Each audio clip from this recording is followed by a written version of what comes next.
here, wishing you all a happy new year. Since Christmas and Hanukkah is behind us, I wanted to point out two articles that I think is important for you to research so that you may understand what is going on currently. And this one is from Benjamin Fulford today, and it's Merry Christmas, the 13th Illuminati bloodline families sue for peace. Peace on earth and goodwill to all men, and not just men, but all life forms, is looking like a realistic goal for 2018 now that the 13th Illuminati bloodline families, seeing their ancient rule of planet Earth collapsing, are suing for peace.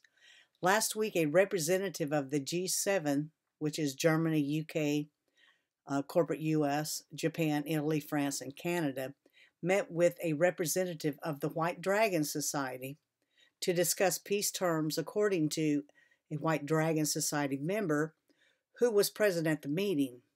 The G7, of course, is the political front for the 13th bloodlines. There could be no doubt that this meeting was made possible by the inside people of the military-industrial complex, the good people, in the spirit of Jesus Christ the Lord. And for this, they wish him a Merry Christmas and a Happy New Year. This bloodline offers to negotiate peace is directly connected to the state emergency that was declared last week by President Donald Trump that the media is not covering. If you have not seen it yet, please read the historic document, and I will put the link below. It is on Benjamin Fulford's article as well, but it's very profound. It has no loopholes, and there's no way to get around it or overthrow it or get out of it. After Hanukkah, Trump declared a state of emergency and signed an executive order on December 20th, freezing the assets of those accused of human rights abuse and corruption, a catch-all to bankrupt the Bushes, Clintons, Soros, Obama, the Cabal, and the Cabal Jewish Mafia, was how the Pentagon Source summed the whole situation up. The national emergency allows Trump to seize assets and unleash the military to carry out mass arrests and adjudicate via military tribunals, effectively imposing martial law, the source continues. Now, I don't know if you had seen this when it happened, but this was a message from Trump, this picture here, and the Pentagon Source also sent a copy of this photograph with the explanation. Trump wears purple when revealing his national security strategy on December 18th in a victory lap over Soros Hillary Purple Revolution, and drinks water with both hands to simulate handcuffs. So this is when actually Soros and Hillary were arrested. And I don't know if people had noticed, but Hillary on Twitter yesterday, her Christmas message was a pre-recorded message that you had to call in and put in a code to hear the message, which is very strange and odd for Hillary, because she is very vocal. She would have been out there doing an interview or at least put it out on Twitter. So that was very odd and strange, which should really confirm her arrest.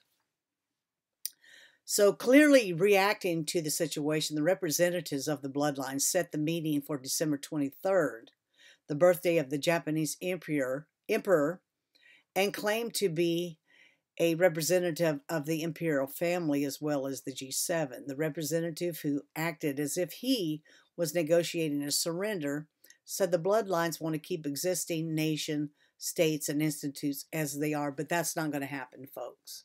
Now, this other article by Source of Fall, which is Russia, okay, but, you know, we have to keep up with all sources. White House prepares for attack after loyal Clinton CIA forces to move to UAE, which is the United Arab Emirates, and assassinate journalists, which they did. A very sobering Foreign Intelligence Services reported, circulated in the Kremlin today, states the United States Secret Service forces talked with protecting the life of President Donald Trump, have conducted a first-in-history live drill on the White House grounds in preparation for a complex attack. And that came within 24 hours of the Institute for Intelligence and Special Operations, Mossad, confirming that deep state aligned CIA operatives loyal to Hillary Clinton have established a new base in the United Arab Emirates, from which during the past fortnight they have lashed out by assassinating the highly respected Swedish journalist Becker Rabini, whose stunning revelations were exposing Hillary Cashman. So this is a very important article. The United Arab Emirates was also involved in the Uranium One and the Project Pelican.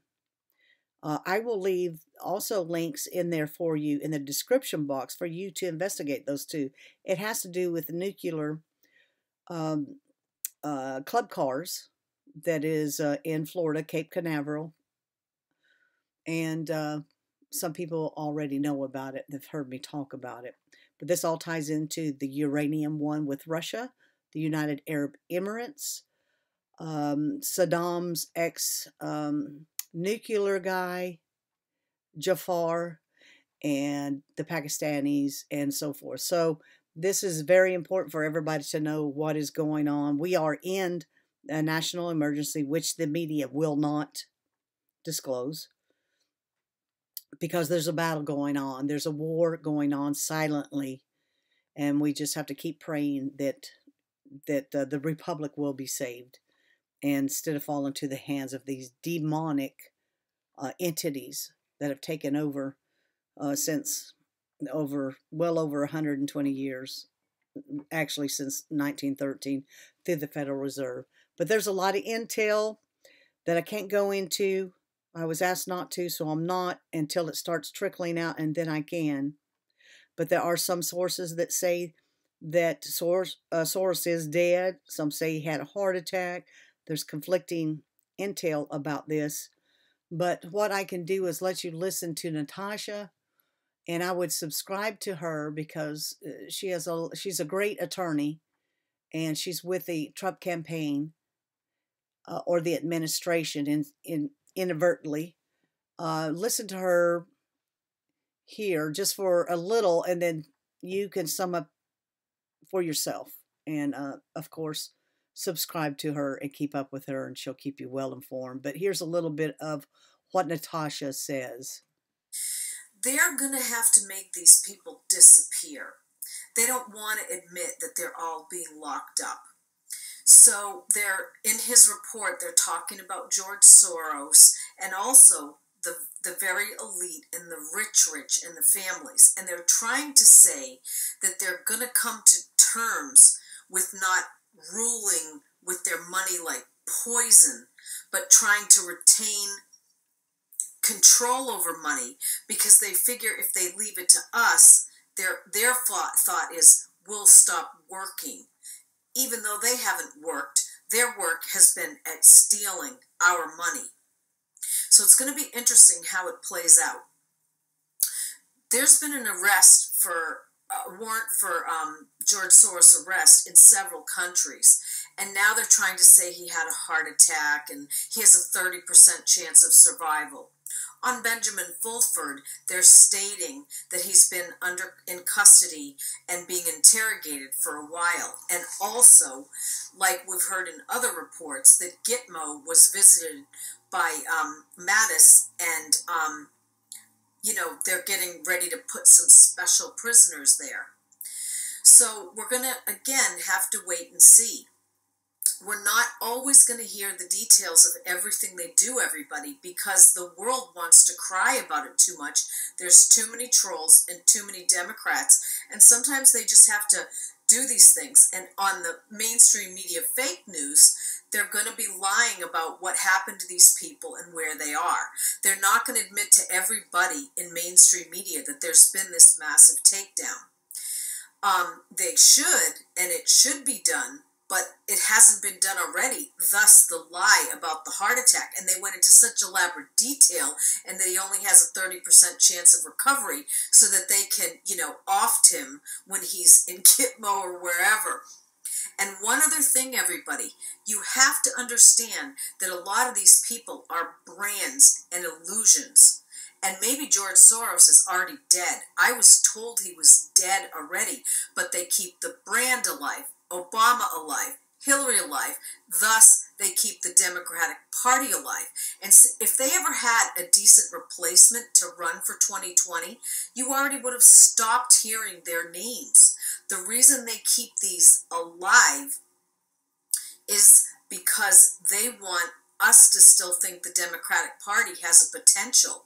They don't have anybody that has a clean record so far that can run as a Democrat for 2020.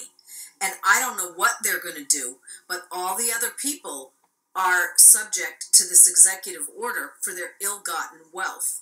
And you are having people argue that it's unconstitutional, but crimes are unconstitutional, everybody. If you commit a crime, you go to jail. These people are so vile that if you tried to do that process, the body bag number would just continue. They would continue, and they would kill all the... Okay, well, you get the gist of it. Please subscribe to her if you want to watch her videos. She has a lot of intel herself and some good information for you. Peace out, everybody.